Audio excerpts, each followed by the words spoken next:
ਅੱਜ ਸਾਡੇ ਨਾਲ ਸ਼ੁਭਕਰਮਨ ਨੇ, ਇਹਨਾਂ ਦਾ ਅਸੀਂ ਕੈਨੇਡਾ ਸਟੱਡੀ ਵੀਜ਼ਾ ਲਿਆ। ਸ਼ੁਭਕਰਮਨ, ਸਭ ਤੋਂ ਪਹਿਲਾਂ ਪੁੱਛਣਾ ਚਾਹੁੰਦਾ ਤੁਹਾਡਾ ਪ੍ਰੋਫਾਈਲ ਕੀ ਹੈਗਾ? ਮੇਰਾ ਪ੍ਰੋਫਾਈਲ ਸੀ, ਮੈਂ ਬੈਚਲਰ ਆਫ ਬਿਜ਼ਨਸ ਐਡਮਿਨਿਸਟ੍ਰੇਸ਼ਨ ਕੀਤੀ ਸੀ। I passed out in 2021 and I applied for supplementary take for the same year. Okay, ਕਿਹੜੇ ਕਾਲਜ 'ਚ ਜਾ ਰਹੇ ਹੋ ਤੁਸੀਂ ਤੇ ਕਿਹੜਾ ਪ੍ਰੋਗਰਾਮ ਲਿਆ? My college name is Conestoga College, Kitchener, and my program is Strategic Global Business Management. Shubhkarman, ਮੈਂ ਤੁਹਾਨੂੰ ਪੁੱਛਣਾ ਚਾਹੁੰਦਾ ਤੁਹਾਨੂੰ ਬੈਲਜ਼ ਓਵਰਸੀਜ਼ ਦੀ ਜਿਹੜੀਆਂ ਸਰਵਿਸਿਜ਼ ਸੀ ਕਿੱਦਾਂ ਲੱਗੀਆਂ? ਤੁਹਾਨੂੰ ਥਰੂਆਊਟ ਸਟਾਫ ਦੇ ਜਾਂ ਬਿਹੇਵੀਅਰ ਸਾਰਾ ਤੁਹਾਡੀ ਕੁਐਰੀਜ਼ ਨੂੰ ਰਿਜ਼ੋਲਵ ਕੀਤਾ ਗਿਆ? I really found the staff very cooperative, especially Rahul sir and Gaurav sir. They always put my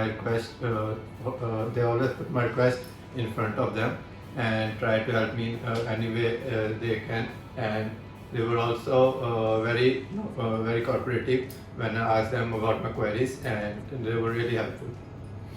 okay, ਤੁਹਾਨੂੰ ਜੀ ਹੋਰ ਪੁੱਛਣਾ ਚਾਹੁੰਦਾ ਬੈਲਜ਼ ਓਵਰਸੀਜ਼ ਦੇ ਸਰਵਿਸਿਜ਼ ਕਿੱਦਾਂ ਲੱਗੀਆਂ ਜੀ? ਸਾਰਾ ਠੀਕ ਹੈ? ਜਿਵੇਂ ਆਏ ਸਾਡਾ ਇਹਨਾਂ ਨੇ ਪੂਰਾ ਸਾਥ ਦਿੱਤਾ ਹੈ। ਬਹੁਤ ਵਧੀਆ ਹੈ। ਔਰ ਕੋਈ ਪਰੇਸ਼ਾਨੀ ਤਾਂ ਨਹੀਂ ਸਟਾਫ ਵੱਲੋਂ ਕੋਈ? ਚਲੋ ਠੀਕ ਹੈ ਜੀ। ਤੁਹਾਡਾ ਵੀ ਅਗਰ ਕੋਈ ਵੀ ਪ੍ਰੋਫਾਈਲ ਹੈ, ਤੁਸੀਂ ਇੱਕ ਵਾਰੀ ਬੈਲਜ਼ ਓਵਰਸੀਜ਼ ਨਾਲ ਜ਼ਰੂਰ ਕੰਟੈਕਟ ਕਰੋ। ਅਸੀਂ ਪੂਰੀ ਕੋਸ਼ਿਸ਼ ਕਰਦੇ ਹਾਂ ਕਿ 3 ਟਾਇਰ ਸਿਸਟਮ ਹੈ ਸਾਡਾ ਫਾਈਲਿੰਗ ਦਾ, ਕਿ ਫਾਈਲਿੰਗ ਪੂਰੀ ਸਟਰੋਂਗ ਪੁੱਟ ਅਪ ਕਰੀਏ ਐਮਬੈਸੀ ਨੂੰ।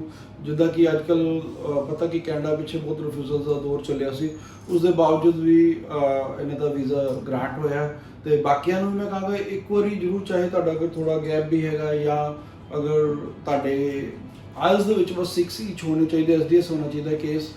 ਔਰ ਅਗਰ ਕੋਈ ਗੈਪ ਹੈ ਜਾਂ ਕੋਈ ਹੋਰ ਵੀ ਪ੍ਰੋਫਾਈਲ 'ਚ ਕੋਈ ਵੀਕਨੈਸ ਹੈ ਤਾਂ ਵੀ ਤੁਸੀਂ ਕੋਈ ਕੰਟੈਕਟ ਜ਼ਰੂਰ ਕਰੋ। ਅਸੀਂ ਤੁਹਾਨੂੰ ਰੈਲੇਵੈਂਟ ਪ੍ਰੋਗਰਾਮ ਦੇ ਕੇ, ਪ੍ਰੋਗਰੈਸ਼ਨ ਆਫ ਸਟੱਡੀ ਦੇ ਕੇ, ਤੁਹਾਡੀ SOP ਸਟਰੋਂਗ ਕਰਕੇ, ਜਨਰਿਕ ਨਾਲ ਲਿਖਾ ਕੇ ਸਪੈਸੀਫਿਕ SOP ਹੋਏਗੀ ਤੇ ਤੁਹਾਡਾ ਵੀਜ਼ਾ ਕੱਢਣ ਦੀ ਪੂਰੀ ਕੋਸ਼ਿਸ਼ ਕਰਾਂਗੇ।